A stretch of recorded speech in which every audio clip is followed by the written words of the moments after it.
রুশ president Vladimir পুতিনের সঙ্গে সরাসরি বৈঠক করতে একমত হওয়ার কথা জানিয়েছেন মার্কিন প্রেসিডেন্ট ডোনাল্ড ট্রাম্প। মধ্যপ্রাচ্যের দেশ সৌদি আরবে এই বৈঠক হতে পারে বলেও তিনি আভাস দিয়েছেন। এর মধ্য দিয়ে ইউক্রেন যুদ্ধ নিয়ে গেল ৩ বছর ধরে চলা মার্কিন নীতিতে বড় পরিবর্তন এনেছেন তিনি। বুধবার ওভাল অফিসে ট্রাম্প বলেন, এই যুদ্ধ বন্ধে আলোচনা করতে পুতিন ও আমি একমত।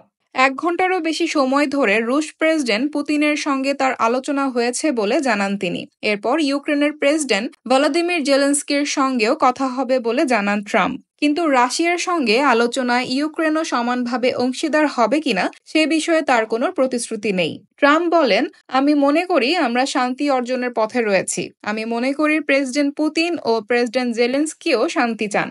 আমি কেবল দেখতে চাই লোকজনের প্রাণহানি হচ্ছে না। পুতিনের সঙ্গে আলোচনার বিষয়ে ট্রাম্প বলেন, পুতিনের চিন্তাভাবনা সম্পর্কে জনগণ সত্যিকার অর্থে জানেন না, কিন্তু আমি আত্মবিশ্বাসের সঙ্গে বলতে পারি তিনিও এই যুদ্ধের অবসান দেখতে চান। কাজেই সেটা ভালো এবং আমরা এই যুদ্ধ বন্ধের দিকে যাচ্ছি যত দ্রুত সম্ভব। এই সময়ে শিগগিরই পুতিনের সঙ্গে বৈঠক করবেন বলেও জানিয়েছেন ট্রাম্প, যা সৌদি আরবে হতে পারে।